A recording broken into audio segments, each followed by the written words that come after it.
तुम्हारी आंखों में कुछ अजीब सी कशिश है. बापरे, अजीब सी कशिश आहे असेल म्हणजे ते म्हणतात म्हणजे असेल काहीतरी खास. हॅलो, मी अनिल कपूर आहे आणि तू वर्षा आहेस ना. अरे वा, ह्याला माझं नाव माहिती आहे.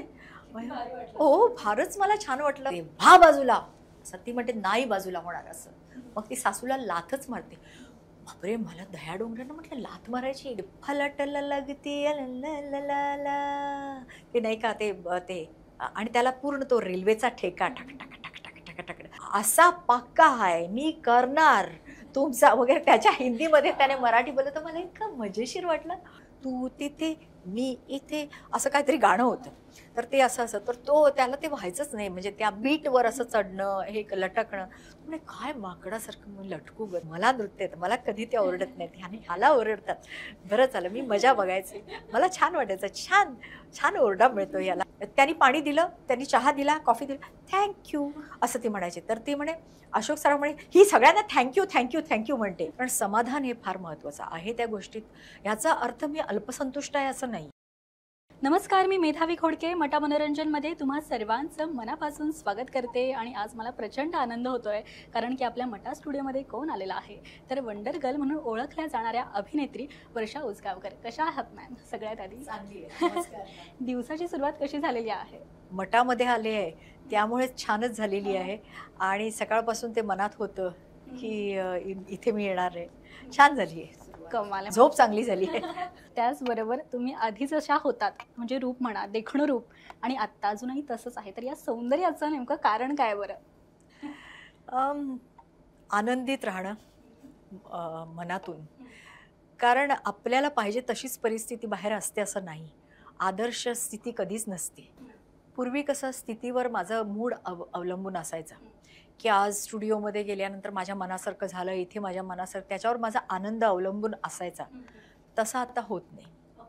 मी असं एक तो समझोता केलेला आहे की कशीही परिस्थिती असेल तरी मला आनंदित राहिलं पाहिजे. मला कशाबद्दलही काही तक्रार करून काही होणार, हे असं झालं, ते तसं झालं, ते तसं झालं, त्रासिक मुद्रा तसं नको आहे.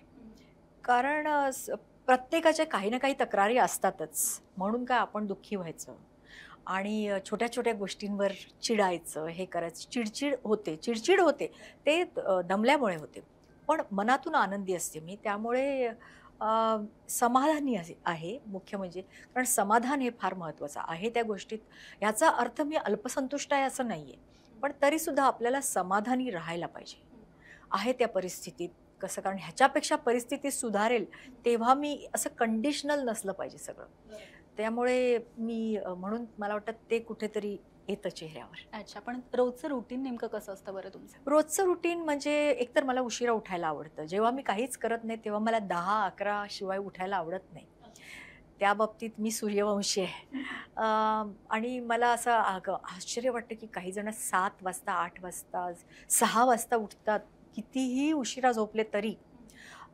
त्यांच्याबद्दल मला खरंच आदर आहे. हे मला अजूनही मी कितीतरी ठरवते मनापाशी की नाही, मला असं केलं पाहिजे. कारण मला एकदा कोणीतरी माझे हितचिंतक बोलले होते की तुम्ही ना जास्त वेळ कमवता जेव्हा तुम्ही लवकर उठता. आणि मी असं खूप असं एक निर्धार करते, ध्येय आहे असं ठरवते, पण ते नाही होत. असू दे, आज नको, ते उद्या करू. त्यामुळे दिवसाची सुरुवात जरा उशिराच होते जेव्हा मी काही करत नसते तेव्हा. त्याच्यानंतर मी माझं फळं वगैरे खाते. आणि लवकर उठले असले तर व्यवस्थित नाश्ता करते, नाहीतर मग लाईट. कारण नाहीतर मग जेवण जात नाही मला. आणि मग माझ्या मांजरी आहेत, त्यांच्याबरोबर संवाद साधते. कुणाला काय हवं नको, कुणाला काहीतरी प्रॉब्लेम असतोच कधी कधी, त्यांचा आरोग्याचा होतो, काहीतरी होतो. मग ते डॉक्टरांना हे करून, माझ्या मुलाला सांगून, म्हणजे जो काम करतो त्याला सांगून, स्टाफला त्यांना त्याप्रमाणे हे करणं, किंवा त्यांच्याबरोबर खेळणं, त्यांच्या अदाकारी बघणं, त्यांच्या ज्या वेगवेगळ्या मूड्स आहेत त्याला सामोरं जाणं, ते मला खूप आवडतं. आणि त्यांच्याबरोबर माझा वेळ कसा जातो मला कळतच नाही. मी तासनतास त्यांच्याशी खेळू शकते. मग मला एखादं पुस्तक आवडीचं जे आहे ते अर्धवट राहिलेलं आहे ते थोडंसं चाळते, ते वाचते, बातम्या बघते. हल्ली बघण्यासारखं टी व्हीवर खूप असतं. पूर्वी टी व्हीला इडियट बॉक्स म्हणायचे, पण आता तसं ते राहिलेलं नाही. ते मला वाटतं अत्यंत विचारांना चालना देणारं असं आहे. नंतर आपला इन्स्टा असतो, त्याच्यावर तर आपण तासनतास बघू शकतो. आणि ह्याच्या व्यतिरिक्त मला गाणं आवडतं, त्यामुळे मी त्याचा थोडासा रियाज करते. आणि मग शॉपिंग मला प्रचंड आवडतं. जी सगळ्या महिलांनाच महिलांना आवडतं, पण काही काही महिलांना नाही आवडत, पण बऱ्याच महिलांना आवडतं. आणि मेकअपच्या स्टोअरमध्ये तर मी तासनतास रमू शकते. आणि हल्ली एवढ्या स्टाईल्स येतात की तुम्हाला हे पण पाहिजे, ते पण पाहिजे, ते पण पाहिजे. आणि माझी आई मला म्हणते, "एवढं काय घेत असतेस? तू तर ऑलरेडी घेतली आहेत." अगं नाही, हल्ली वेगवेगळे स्टाईल्स येतात. त्याला आपण थोडंसं अपडेट केलं पाहिजे स्वतःला वगैरे. त्यामुळे रिकामटेकडा विशेषतः जेव्हा मी गोव्यात असते ना, तेव्हा मी खूप शॉपिंग करते, कारण मोकळा वेळ असतो. तुमचे अनेक चित्रपट गाजलेले आहेत प्रचंडच आणि अनेकांचे म्हणजे दाद तुम्हाला अजूनही येतातच आहेत. तर काही असे किस्से अनेकांना म्हणजे प्रेक्षकांना मलाही जाणून घ्यायला प्रचंड आवडतील, ज्या कोणाला माहीत नसतील. सो सगळ्यात पहिला चित्रपट जो आहे तर खट्याळ सासू नाठाळ सून, या चित्रपटाविषयी काय सांगाल बरं? म्हणजे काही खास किस्से आहेत का? आता कसं आहे, तो सासू सुनेवर बेतलेला असा चित्रपट होता. आता सासू आणि सुनेचं नातं म्हणजे ते कोणीतरी मला सांगितलं, विळी आणि भोपळ्याचं नातं आहे म्हणे ते. कारण ते कापलं जाणारच, ती कापतेच, सासू किंवा सून. विळीने ते एकमेकांना ते भोपळ्यासारखे कापतात. आता त्याच्यात खाष्ट एक कोणतरी असतं. बरेच असे चित्रपट येतात ज्याच्यात खाष्ट सासू तरी असते किंवा सून तरी असते. ह्याच्यात दोघेही खाष्ट असतात. खट्याळ सासू नाठाळ सूनमध्ये ती खट्याळ असते, ही नाठाळ असते सून. त्यामुळे पहिलाच जो त्यांचा हे आहे की त्याच्यात ती केळं खाते असं माझं जे इंट्रोडक्शन दाखवलं, आणि ती केळ्याची साल अशी फेकते बाहेर, आणि ती श्रीमंत बापाची लाडावलेली मुलगी असते. बऱ्याचशा माझ्या चित्रपटात सगळ्यात आधी प्रोड्युसर किंवा डायरेक्टर मला, तुम्ही श्रीमंत बापाची लाडावलेली लेक असता. म्हटलं अच्छा, हे तर ठरलेलंच आहे. तर म्हणे हो, तुमचा चेहराच तसा आहे, काय करणार. मग मी ते फेकते आणि त्याच्यावरनं दया डोंगरे घसरून पडतात, असं आहे. तर असे बरेच त्याच्यात आहेत, म्हणजे कुरघोडी करायचं एकमेकांवर. तर एका सिक्वन्समध्ये असं होतं की ती त्या सुनेला बाहेर काढते घराच्या, आणि मग सून येते आपल्या आईला घेऊन, आणि ती अशी सासूला लाथ मारते आणि येते, "व्हा बाजूला." असं ती म्हणते, "नाही बाजूला होणार." असं मग ती सासूला लाथच मारते. बापरे, मला दया डोंगरेनं म्हटलं लाथ मारायची, एकदम त्या इतक्या सिनियर अभिनेत्री. त्यामुळे मी म्हटलं, अण्णासाहेब देऊळगावकर लेखक होते त्याचे आणि प्रोड्युसर पण होते. तर म्हणजे त्याचे प्रोड्युसर वेगळे होते, सॉरी, पण ते लेखक होते. आणि ते फार मजेशीर कथानक लिहायचे. म्हणजे लेक चालली सासरला त्यांचा होता, तो एकदम इमोशनल होता, आणि हा एकदम कॉमेडी होता. आणि त्याच्यात नंतर त्यांच्यात इतकी भांडणं होतात की ते एकमेकांना ना भांडी फेकून मारतात. असं एक धरायचं भांडं, अच्छा असं तू म्हणतेस, मग एक मोठा एक चमचा फेकून मारला, मग त्या थाळी फेकून मारतात, मग हे अजून काहीतरी तो पाण्याचा हे असतो ग्लास, तो फेकून मारते, मग त्या अजून काही फेकून. तर तो मारायच्या आधी मला वाटलं, काय हा सीन, असं कधी होतं का. मग मी अण्णासाहेबांना बाजूला घेतलं, माझं वय त्यावेळेला लहानच होतं. म्हटलं, अहो अण्णासाहेब, काय हे फेकाफेकीचं मला नाही आवडलं, असं कधी होतं का. अगं वर्षा, असं होतं, तुला माहिती नाही. सासू सुन, हा सगळ्या बायकांना खूप आवडणार आहे सीन, तू हा डोळे झाकून कर. मी सांगते, म्हटलं नको, तुम्ही काहीतरी वेगळं लिहा ना, असं काहीतरी शाब्दिक होऊ दे, असं मारामारी नको. आणि ते सुद्धा दया बनवणार, मग मी चुकवते, मग त्या चुकवतात, असं डॉज करते, आणि असं एकसारखं. आणि ते म्हणत, जिंकू किंवा मरू, नाही आम्ही जिंकणार, तुम्हीच मरा, असे वगैरे डायलॉग्स. तर मी तो सीन केला, आणि त्याच्यानंतर तेव्हा जो चित्रपट रिलीज झाला तेव्हा मी अक्षरशः तो थिएटरमध्ये बसून पाहिला ना, बायकांची ही गर्दी, तो सुपर डुपर हिट झाला, नंबर 1. आणि बायकांची सॉलिड गर्दी असायची, आणि त्या ना अशा म्हणजे शिट्ट्या वगैरे वाजवल्या त्यांनी बायकांनी. जसं नृत्य बघताना हल्ली बायका शिट्ट्या वाजवतात, तसं भांडणं बघून बहुतेक सुनानी मारल्या असतील शिट्ट्या. तर मी म्हटलं, वा, काय दाद आहे. आणि खरंच अण्णासाहेबांचे जे शब्द होते ते अनुभवी शब्द होते, की ते म्हणाले, हा सीन खरोखर रंगणार, थिएटरमध्ये तू बघ ह्याची दाद. आणि खरंच त्याची दाद मी तिथे पाहिली ना, ती, आणि मला असं वाटलं मी धन्य झाले, आणि बरं झालं मी ते त्यांचं ऐकलं. तर तो एक किस्साच झाला म्हणजे असं. बरोबर. हो. आणि मग तो संपूर्ण चित्रपटभर मी त्यांना काहीतरी बोलते, दया डोंगरेंना, मग त्या ऑमलेट करतात, मग मी शिरा करून आणते, आणि तो मध्ये जो नवरा आहे त्याची कुचंबणा होते, मी हिचं ऐकू का तिचं ऐकू, त्याचं ऐकू. आणि ती म्हणते, मग त्या माझ्यावर केस करतात, मी त्यांच्यावर केस करते. केस केल्यावर ती म्हणते की माझा नवरा माझ्याच बाजूने असणार आहे, तुमचा मुलगा असला तरी काय हो, असं ती नवऱ्याला विचारतं. तो म्हणतो तो हो पण म्हणू शकत नाही, नाही पण म्हणू शकत नाही. त्यामुळे असे अनेक त्याच्यात किस्से आहेत, ते फारच रंजक होते आणि छान होते. कमाल आहे. दुसरा चित्रपट म्हणजे हमाल दे धमाल, जो प्रचंड गाजलेला आहे. तर त्यातला किस्सा? त्यातला एक चांगला किस्सा म्हणजे एक मला त्याच्याबद्दल सांगायला आवडेल की त्यात लक्षाचं आणि माझं ते हे होतं, म्हणजे तो हमाल असतो आणि त्याला मी ग्रूम करते आणि त्याला मी हमालाचा हिरो करते.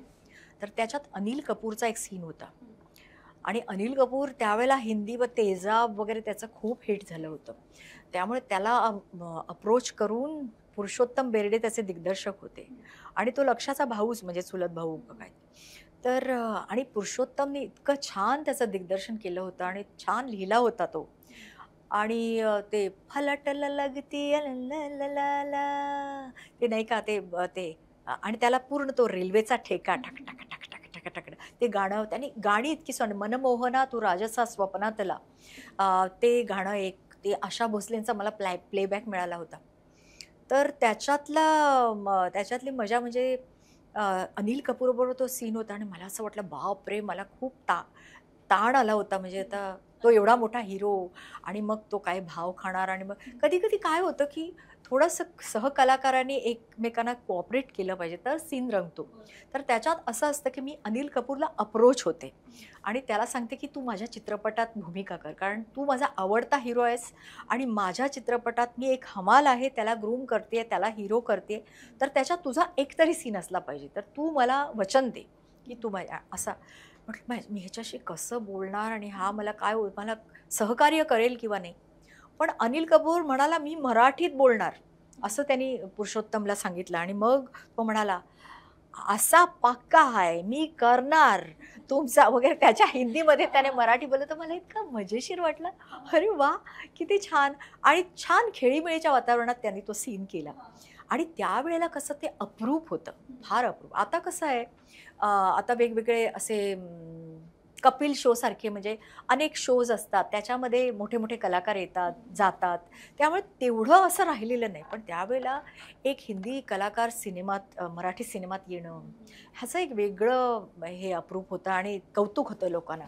आणि त्या काळात तो, म्हणजे त्याच्या आधी अनेक कलाकारांनी, हिंदीतल्या कलाकारांनी केलं होतं मराठीत. जसं रेखाने एक लावणी केली, अशोक कुमारने हा खेळ सावल्यांचं मध्ये केलं होतं, तसंच. पण मला छान वाटलं तो सिनेमा, त्यामुळे माझ्या कायम लक्षात राहील हमाल दे धमाल त्या सीनमुळे.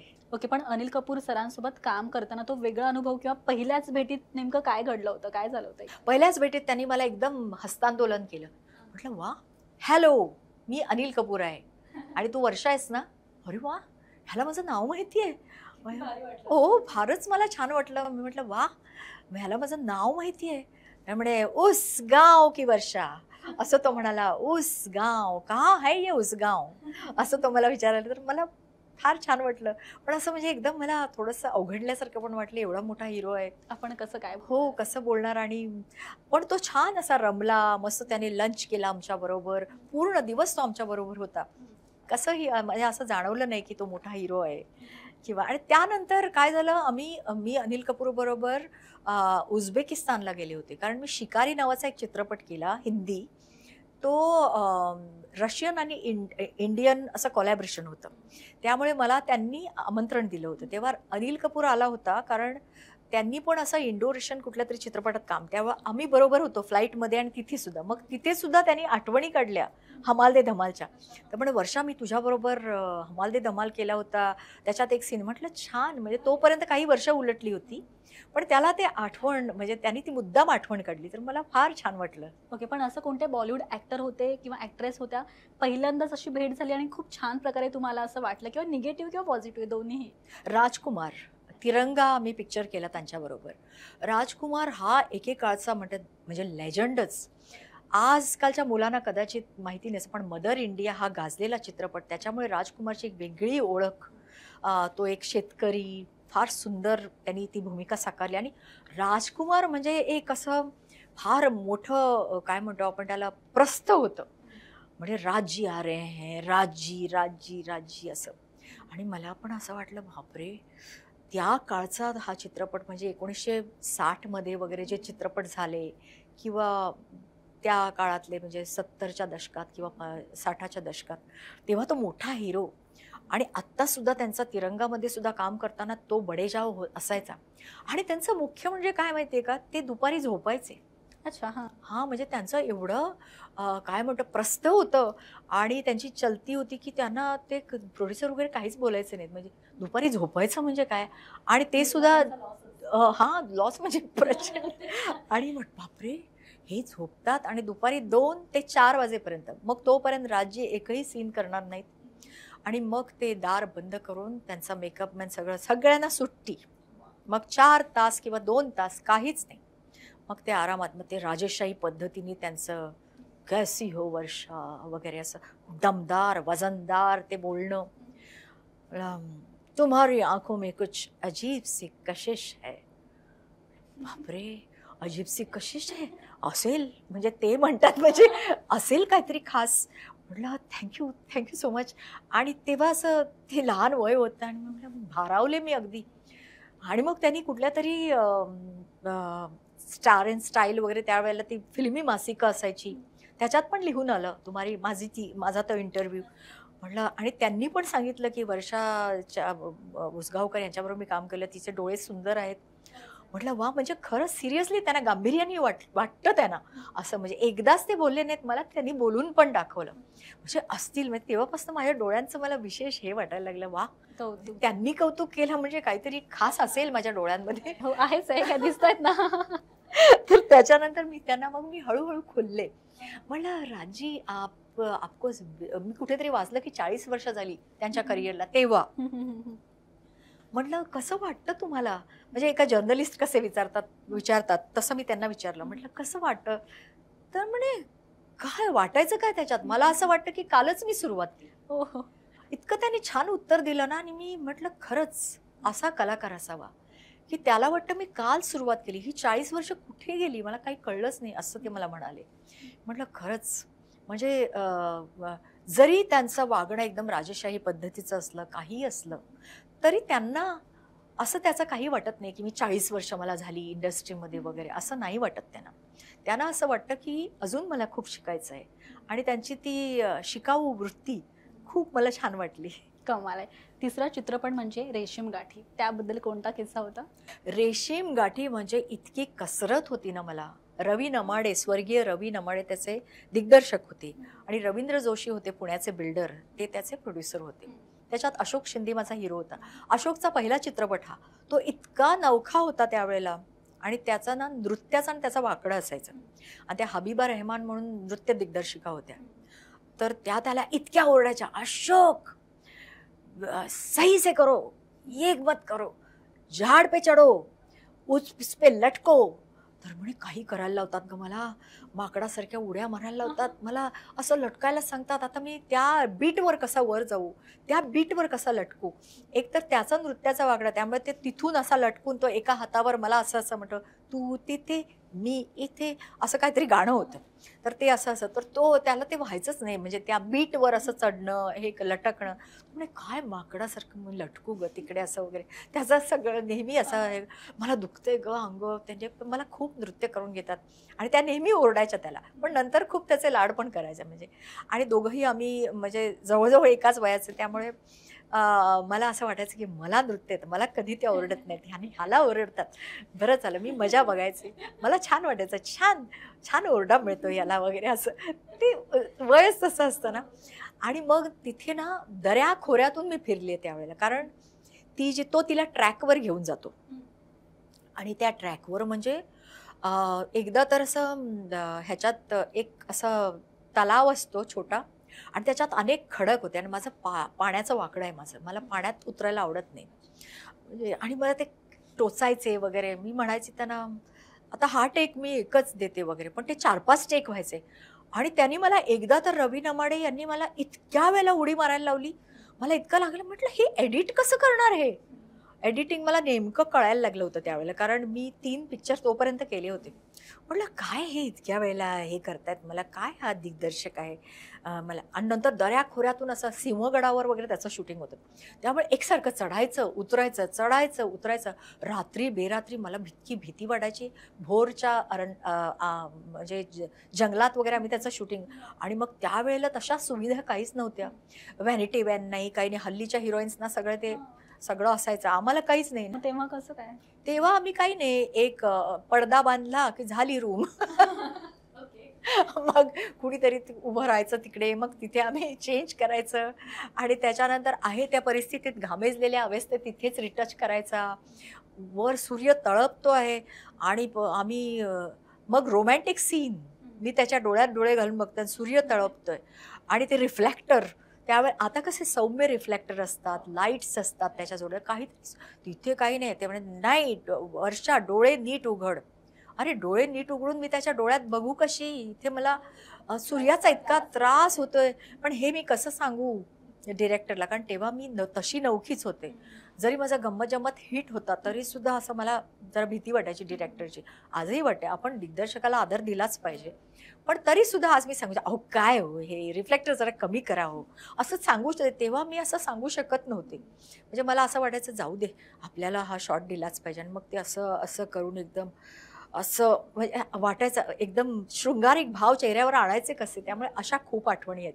रेशीम गाड्या आणि रात्री ते रातकिडे ओरडायचे त्याची भीती वाटायची. नंतर ते मच्छर आणि भरपूर काही किडे असायचे तिकडे पावसाचे ते चढायचे अंगावर. मग मध्येच एक किडा आला त्याला फेकायचं, मग तो रिटेक. हो असं करत त्यामुळे खूप त्रास मात्र झाला, शारीरिक खूप त्रास मी सहन केला. पण नंतर ते सीन बघताना खूप मजा आली. हो आणि ती तो ट्रॅक त्याला करवतो ते छान वाटलं, बघताना छान वाटलं. ओके. तिसरा चौथा चित्रपट म्हणजे पसंत आहे मुलगी. ओ यस, पसंत आहे मुलगी. त्याच्यात श्रीकांत मोघे होते, वंदना गुप्ते होत्या, नितीश भारद्वाज माझा हिरो होता. त्याच्यात मला डबल रोल असतो. आणि ते ना त्याचं दिग्दर्शन खरं म्हणजे ते संकलक होते, आता ते नाही आहेत आपल्यामध्ये, मयेकर साहेब. तर ते राजकुमार संतोषी यांच्याकडे एडिटर असायचे. हा त्यांचा पहिला चित्रपट जो त्याचं निर्मिती त्यांनी स्वतः केली. इतका चांगला माणूस ना मयेकर, स्वभावाने अतिशय गरीब होते ते आणि सौम्य बोलणं त्यांचं, कधीही चिडचिड नाही, आरडाओरडा नाही. तर आणि त्यांनी सगळे स्वतःचे पैसे घेऊन तो चित्रपट केला होता पसंत आहे मुलगी. तर ते बिचारे त्यांना ना आरामात चित्रीकरण करायला आवडायचं. म्हणजे एखादा सीन ते व्यवस्थित वेळ घ्यायचे करायचे. आणि मला त्यावेळेला ना कधी कधी 2-2 शिफ्ट 3-3 शिफ्ट्समध्ये काम करायला लागायचं. त्यामुळे मी त्यांना घाई करायची. त्यावेळेला कळायचंच नाही मला. मी म्हणायचे अहो मयेकर साहेब लवकर करा, लवकर करा लवकर. ते म्हणायचे हो जरा हे थोडा ना मला वेळ घ्यायला पाहिजे. म्हटलं अहो किती वेळ लागतोय, लवकर करा, मला दुसऱ्या शॉटमध्ये जायचंय. तर ते मग नितीशला म्हणायचे ही वर्षा किती घाई करते. मग ते नितीश येऊन मला सांगायचे, ते म्हणतात तू खूप घाई करतेस ना, त्यांना तू एवढं घाई करू नकोस. अरे पण मला दुसरं तिकडे जायचंय, मला चांदिवलीला, हे संपून काय हे एवढा वेळ घेतायत, काय असं करतायत. पण नंतर मला इतकं वाईट वाटलं ना जेव्हा मी पिक्चर पाहिला तो, आणि त्यांनी इतक्या प्रेमाने इतकं छान चित्रपट केला होता आणि इतका छान रोल होता मला. त्यामुळे मी उगाचच ह्यांना घाई केली. पण तरी त्यांनी छान चित्रपट केला आणि मला असं वाटलं नाही नाही मी असं वागायला नाही पाहिजे. पण तो एक त्यावेळेला कळायचंच नाही मला कसं बोलायचं कधी कधी. म्हणजे आपण म्हणतो ना अहो लवकर करा हो, मला जायचं आहे तिकडे. ते मला म्हणा हो हो, कधीच ते माझ्यावर रागवले नाही. ते मला म्हणायचे की हो हो मी करतो वर्षा, तू जरा पेशन्स धर, मी करतो. आणि नंतर एक नागाबरोबर सुद्धा होतं माझं शूटिंग तिकडे. असं मला नाग दिसतो आणि मी घाबरते. त्याला तर खूपच वेळ गेला, कारण तो नाग काय करा फणाच काढत नव्हता. कारण त्याला तो हे लागायचं, ऊन लागायचं, तो असा फणा असा नॉर्मल व्हायचा. मग तो गारुडी जो होता त्याच्याबरोबर तो त्याला असा काळा कपडा दाखवायचा आणि तो मागून, आणि मग तो परत असा असा असा असा वगैरे. किती वेळ गेला त्याच्यात. मी म्हटलं बाप रे, आता मी दुसऱ्या शिफ्टला, मला नाईट शिफ्ट आहे, कसं करणार. या नागाने मला अगदी नको जीव करून टाकलाय वगैरे असं. तरी किती रिटेक झाले असतील? रिटेक मला असं 12-13 सहज झाले असतील. आणि त्यात प्रचंड ऊन, त्यामुळे त्याला ऊन लागायचं त्या सापाला. आणि ते चेना क्रीक म्हणून एक जागा आहे, ते दहिसरच्या पुढे, तिथे आमचं शूटिंग झालं. त्यामुळे मला वाटतं मी त्यांना खूप त्रास दिला मयेकर साहेबांना. ओके, यानंतरचा चित्रपट म्हणजे शेजारी शेजारी. शेजारी शेजारीमध्ये तर कथानक इतकं सुंदर होतं ते, की 2 शेजारी शेजारी बंगले असतात आणि तसेच त्यांनी बंगले घेतले होते. संजय पारेकर आणि सचिन पारेकर, काका आणि भतीजा, त्यांची ती जोडी होती प्रोड्युसर्सची. आणि दिलीप कोल्हटकर त्याचे दिग्दर्शक, आता ते हयात नाही आहेत. आणि त्याच्यात अशोक आणि लक्षा 2 हिरो. त्याच्यात लक्षाला एक मजेशीर वाक्य आहे, मी त्याची बायको असते आणि निशिगंधा वाड अशोक सराफची बायको असते. आणि आम्हाला काहीतरी कारणामुळे अशोक बरोबर मला राहावं लागतं आणि लक्षाबरोबर निशिगंधाला राहावं लागतं. आणि लक्षा येतो रात्री आणि तो खूप चिडतो आणि तो म्हणे, तुला मात्र 2-2 बायका आणि मला एकही नाही, असं तो त्याला म्हणतो. त्याने ते इतकं मजेशीर पद्धतीने म्हटलं, मला खूपच तिकडेच हसायला आलं. आणि त्याच्यात मग काय होतं की रात्री माझ्या पाळतीवर माझे मामा मामी असतात, कारण मला काहीतरी प्रॉपर्टी मिळणार असते जर मी नवऱ्याबरोबर राहिले तर. आणि त्यांना मी सांगितलेलं असतं माझा नवरा अशोक सराफ आहे आणि तो खरा माझा नवरा नसतो आणि तो असतो निशिगंधावाडचा नवरा. आणि त्याला रात्री पाईपमध्ये आम्ही टाकतो, एवढा मोठा पाईप, आणि त्याला असं गडगडत गडगडत गडगडत त्या पाईपमध्ये घालून आम्ही त्या घरात नेऊन जातो. त्यामुळे पाईपमध्ये तो नसताना आम्हाला ते इझी होतं, मला आणि निशिगंधाला ते गडगडत नेणं. लॉंग शॉटमध्ये आम्ही मस्त त्याला, पण क्लोजमध्ये अशोकचं वजन, आणि तेव्हा अशोक होता चांगलाच खाऊन पिऊन सुखी, त्यामुळे तो त्या पाईपमध्ये आणि आम्ही हलतच नाही, पाईपच हलत नाही. त्यामुळे ते एकदम असं असं असं करून, त्यामुळे निशिगंधाने दोघींनी आम्ही हात लावला तरी तो पाईप हलायला तयार होईना. त्यामुळे आमच्या चेहऱ्यावर अक्षरशः ते बापरे म्हटलं कसं हे व्हायचं. त्यामुळे आम्ही कसा बसा तो शॉट पूर्ण करायचो, पण लॉंग शॉटमध्ये आम्ही मस्त तो गडगडत गडगडत नेतो असं दाखवलंय. त्यामुळे अनेक किस्से आहेत. आणि एक डिटेक्टिव्ह असतो, तो रात्रभर, तो मामा मम्मीचा डिटेक्टिव्ह, तो नेहमी दुर्बीण लावून आम्हाला बघत असतो की काय हालचाली आहेत, कुठून कुठे चाललंय वगैरे असं. त्यामुळे खूप मजा आली. आणि दिलीप कोल्हटकरनी तो छान रंगवला. आणि तो चित्रपट थिएटरमध्ये बघणं हा एक वेगळीच मजा असायची. इतके लोक हसायचे ना प्रत्येक प्रसंगाला, की मला खूपच छान वाटलं. अच्छा, तरी निशिगंधा वाड मॅम सोबत काम करताना काय वेगळा अनुभव किंवा काय मज्जा मस्ती काय नेमकं? हो, निशिगंधा त्यावेळेला ना परीक्षा देत होती आपल्या कॉलेजच्या, आणि ती इतकी अभ्यासू होती. मी म्हटलं बापरे, ही मुलगी अभ्यास कसं करते, म्हणजे एकीकडे शॉट देते, एकीकडे अभ्यास करते. आणि मग ती एक दिवस इतकी चिडली, सचिन पारेकर तू मला काढून टाक बाबा, मला नाही होणार, मला इतके डायलॉग्स असतात, मला अभ्यास कर. निशी आता आता नको अभ्यास, आता तुझ्या शॉर्टचं हे कर. नाही नाही नाही, मला हे एवढं केलंच पाहिजे, मला एवढं वाचलंच पाहिजे, मला एवढं ती करायची. मला असं वाटायचं बाप रे, कशी ही मुलगी एवढी अभ्यासू. आणि त्यावेळेला तिची आई याची सेटवर विजयाताई वाड, त्या मोठ्या म्हणजे प्राध्यापिका आणि चांगल्या, म्हणजे लिटरेचरचं मोठं नाव, म्हणजे साहित्य क्षेत्रातलं, तर त्या यायच्या तिकडे. आणि त्या इतक्या छान होत्या ना वागायला, गोड. आणि ती निशिगंधा सुद्धा तिचं वागणं अगदी ती, आणि ती ना स्पॉट बॉय सुद्धा असला नाही त्याला म्हणायची थँक्यू. तिचं नाही एक असायचं, त्यांनी पाणी दिलं, त्यांनी चहा दिला, कॉफी दिला, थँक्यू असं ती म्हणायची. तर ती म्हणे, अशोक सराफ म्हणे, ही सगळ्यांना थँक्यू थँक्यू थँक्यू म्हणते. तरी ती न जुमानता थँक्यू थँक्यू म्हटलं, ही कसं जमतंय परत परत थँक्यू. पण तिचं वागणं म्हणजे पूर्वीपासून असं, मला आधी असं वाटायचं ही नाटकं करते की काय, काय ही वागते, इतकं चांगलं बघणं कुणाला शक्य आहे का, इतकं गोड बोलणं कुणाला शक्य आहे. पण ती तशीच आहे. आजही मी तिचं वागणं पाहिलं ना, वर्षा कशी आहेस वगैरे, तिचं वागणं इतकं सौजन्यपूर्ण असतं की मला निशिगंधाचं तेव्हा फार असं वाटायचं की नाही, हां हिला ही उगाचच हे करते. पण नाही, खरंच निशिगंधाने ती सातत्य आपलं मेंटेन केलेलं आहे आणि ती तशीच आहे. त्यामुळे मला तिचं खूप कौतुक वाटायचं, हसायला पण यायचं. आणि ती सॉरी, आणि तिचा एक प्युअर मराठी, म्हणजे शुद्ध मराठी, एका निमिषात मी हे करते. म्हटलं निमिष म्हणजे क्षण, हे मला तेव्हा कळलं. म्हटलं वा, माझ्या ज्ञानात भर पडली. कारण आई साहित्याची प्राध्यापिका, त्यामुळे तिच्यावर ते संस्कारच झालेले आहेत, साहित्य पूर्ण. हो, साहित्य. आणि असं करता करता ती डॉक्टर निशिगंधा वाड कधी झाली, बाप रे. त्यामुळे आपल्या अभ्यासातलं सातत्य सुद्धा तिने तसंच ठेवलं, याचं मला खरंच कौतुक वाटलं. आणि त्यामुळे तिचा त्यावेळेचा सहवास, आणि तिला मी तशी पाहिलेली आहे, म्हणजे शिकताना अभ्यासात, म्हणजे ती छान अभ्यास करायची. आणि अभ्यास छान करायची आणि शॉटही छान द्यायची.